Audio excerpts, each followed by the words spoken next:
All right, let's just dive right into this explainer. Today we're locking in on part 4, food and health. We're going to cover the absolute everyday English vocabulary you need for food, dining, and your daily routines. Honestly, mastering these specific words is the difference between feeling lost in translation and confidently navigating your entire day from the second you wake up to the minute your head hits the pillow. So let's start the day off right. Picture this. You bump into a neighbor or walk into work. You're going to want to drop right into that classic, friendly, social inquiry. How are you today? It seems small, but an exchange like this sets the entire tone for your interactions. It's basically your foundational verbal handshake. And the absolute perfect formal reply to set an encouraging tone is just, "I am very well, thank you." What's so great about this phrase is its sheer versatility. It works flawlessly in a strict professional environment, but it's also wonderfully polite in a casual setting. It just shows you're actively engaged. Okay, here's our roadmap for the day. Number 1, greetings and morning routines. Number 2, basic food and meals. 3, ordering with numbers. 4, cooking in the kitchen. And finally, number 5, staying healthy and active. Let's get right to it. Moving to section 1, greetings and morning routines. You know, a healthy morning routine has a really logical flow to it. First, you wake up. That's literally just the moment your eyes open. But then you've got to get up, which is physically dragging yourself out of bed. And finally, you have a shower to wash off all that sleep. These are the essential action verbs that literally start your engine. All right, section 2, basic food and meals.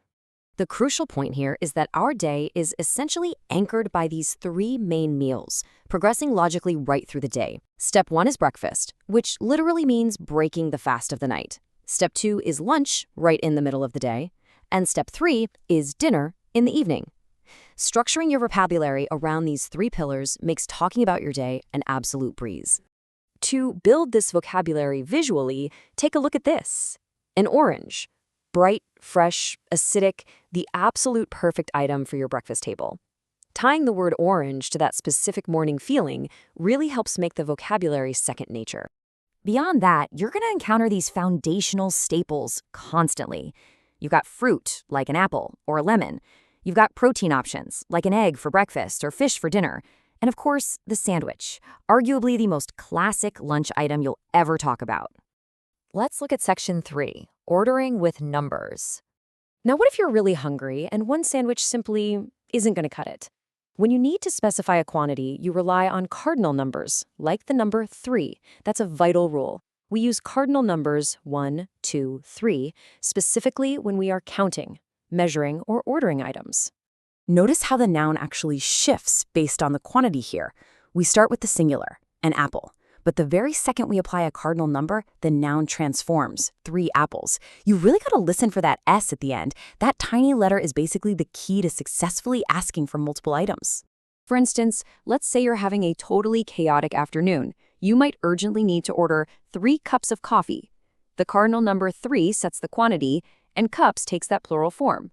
It's a simple formula, but it guarantees you get exactly what you're asking for. And mastering this application is absolutely critical when you go to a restaurant. Dining out is a super dynamic environment where you have to combine your polite greetings, your food vocabulary, and your cardinal numbers into one successful real-world interaction. But hey, we can't eat out every night, right? Section 4, cooking in the kitchen. Let's rapidly categorize the main appliances you're going to use to store and heat your meals. First up, the fridge to keep ingredients fresh, then the microwave for a super quick reheat, and finally the cooker or stove, which is where the actual cooking magic happens. By utilizing those specific appliances, you are now fully equipped with the vocabulary to cook dinner for your family. This standard phrase beautifully ties together the meal vocabulary we learned earlier with your active time in the kitchen. And finally, section 5, staying healthy and active. After a long day of eating and working, we have to talk about taking care of our bodies. When it comes to staying healthy, pay close attention to the specific verbs we pair with activities. We go swimming and go jogging, but we do yoga and do karate. Getting these specific verb-noun pairings right is a massive trick to instantly sounding more fluent when you talk about your routines. To wrap up this explainer, I really want to leave you with this final thought. Which of these healthy activities are you going to practice today? Will you go jogging, maybe do some yoga? Taking these exact words and immediately applying them to your own life is the absolute best way to master them. Think about it, and I'll catch you in the next one.